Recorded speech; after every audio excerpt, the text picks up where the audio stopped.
Good evening, and geez, it's a bit dirty, this thing. I'm just going to give it a clean. Oh, it doesn't make my face look any better, or my bags any smaller. Geez.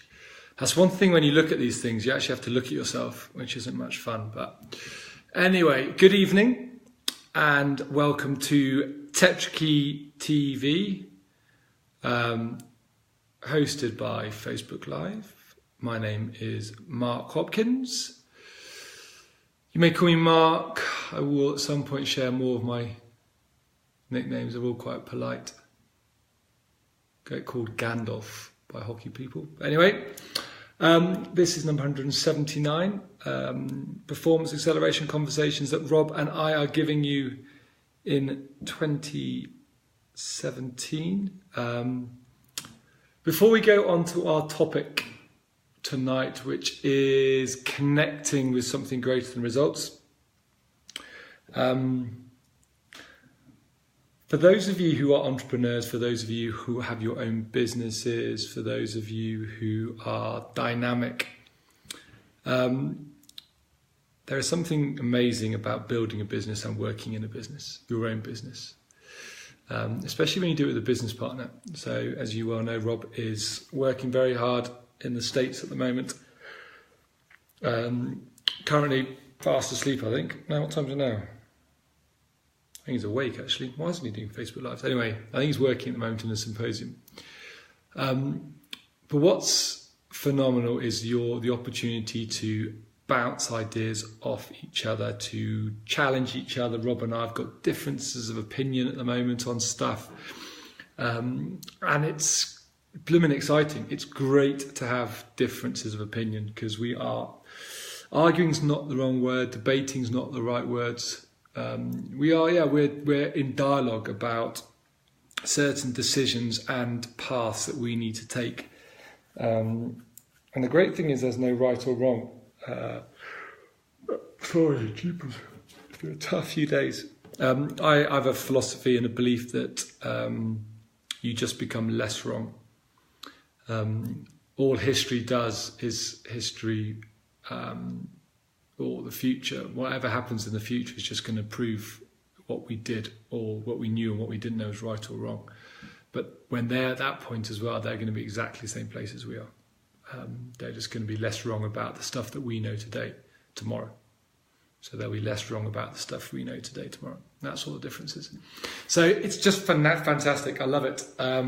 So Rob and I are going to have another call tomorrow about 5 o'clock when he wakes up. So it's 5 o'clock my time. It's going to be whatever time when he wakes up in the morning. And we're going to debate more, and we're going to challenge each other more, and we're going to test each other more and stuff. It's very energizing, very, very energizing. So today, what's wrong with me? I'm tired. Connecting with something greater than the results. I did a workshop yesterday morning with a group of sales leaders, and I thoroughly enjoyed it. Loved it. Absolutely loved the conversation. And it was a conversation around how do you stay committed to something when you're under enormous pressure to hit the output numbers. How do you stay motivated during a period which is going to generate probably half of your annual sales and therefore has a significant impact on your revenue, your bonus and your reward and recognition system. So how do you stay committed? How do you stay motivated to that? And we talked about what the organisation requires and demands from them. And we talked about what impact that demand and that request has on them in a short, medium and long term. And when I say long term, I'm talking 3 months. I'm talking serious long term. Now, we've all had and we've all been in presentations or speeches by leaders. And some leaders are really good rah-rah leaders. You know, they're ones who beat their chest, they're loads of energy on the stage, they're bouncing around and stuff. But actually, if you listen to their content, you are more mesmerized by their physical energy than what comes out of their mouth. So you leave the room pumped. You've got the adrenaline's flowing, their energy rubs off on you, and you're going. You're really going. You get out there, and you know what you're going to do, and it's good. You've got that momentum. You're excited, and you're there.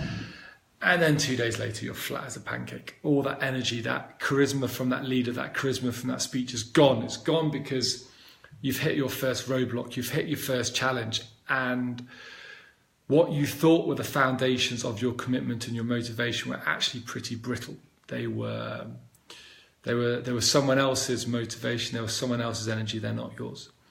Conversely, you also have those leaders who probably don't have the same stage presence. They're probably not the ones who leave you buzzing with energy and excitement. But they probably make you feel buzzing inside in a slightly different way because you've connected to them. You've connected to their message. They've given you something that is going to be with you through thick and thin. It's going to be with you when you're facing your first sales challenge, your first rejection, or there's something out of your control. There's a process or a proposition that hasn't gone as you sold it to the client. And you're faced with that roadblock. And you need that foundation. You need that motivation. You need something that allows you to revert back to help you get over that. Now, I don't believe, I don't think there are many people, unless it's your own business, I don't think there are many employees who commit to a business. I think deep down, if you ask them to, though, if a leader stands up and says, "Are you committed? Are you committed? Are you committed?" Everyone's going to say yes. Of course they're going to say yes, because they're paid a salary to say yes. So basically all you're doing is you're getting them to say what is expected of them because they want to keep their job. And I don't think that builds any sustainability in performance. So I ask them to commit to something greater than the results. I ask them to commit to themselves. I ask them to commit to a future desire that can only be fulfilled by the success over the next 3 months. And the future desire is not for the company. Yes, the company will win if they win. If they deliver the sales numbers that they are committing to deliver, the company will win. But that's not important to that salesperson. They might say they're committed to the business. I'm sure people are committed. They want to see the business do well. But testing that would be, okay, fine, work for free. And I think the people who said, yeah, I'm 100% committed, when they take away the salary, which is a reason for being there, I think they would quite quickly find another job. I might be being cynical, but I'm not so sure how many people would stick around. And again, it's the simplicity of what I'm saying is not reality. The reality is everyone needs an income to survive, unless you're lucky enough where you don't need an income to survive. So I have to apologise. I'd like you to think about what you're what you're connecting to. And I spend a lot of time with clients, and I spend a lot of time talking to you guys around your why and committing something. But when you're thinking about sales, think about what that sale is going to give to you. Is it going to give you a feeling of success, of accomplishment? Is it going to give you a commission? Is it going to give you a financial incentive that you can use towards doing something? Now, it's October, we're going towards the holiday season where expenses are going to go through the roof. There's Christmas to pay for, there's going to be some travel, there's going to be some holidays. So committing to the memories that you want to create and the experiences you want to have over this time is something that's greater than the results. And if you commit to that and you keep that picture in front of mind, I'm pretty sure if you have a product that you can sell, I think you're going to do pretty well. I think you'll struggle to do well when you lose that connection to something greater than results. So with that, I again have to apologise for my tiredness tonight and my yawning. Very rude of me. I don't know anyone who can stop a yawn. But think about what you're connecting to. Think about the results you're working towards, but think about what those results will allow you to do. Will it allow you to buy your house, your car, your kids' education, what it is? Connect to that deeper purpose, that higher purpose. Connect to the why. And you will overcome a hell of a lot more if you keep if your foundations are brittle and it's superficial and it's just a nodding dog. So with that, I would like to wish you a phenomenal day. I must admit, I've got another hour's work, and then tonight's going to be an early night for me. 10:15. I'd like to be in bed tonight. That's my challenge for myself tonight. So I'm going to connect to the results of 10:15 will give me a good 6-7 hours sleep, which I think I need tonight.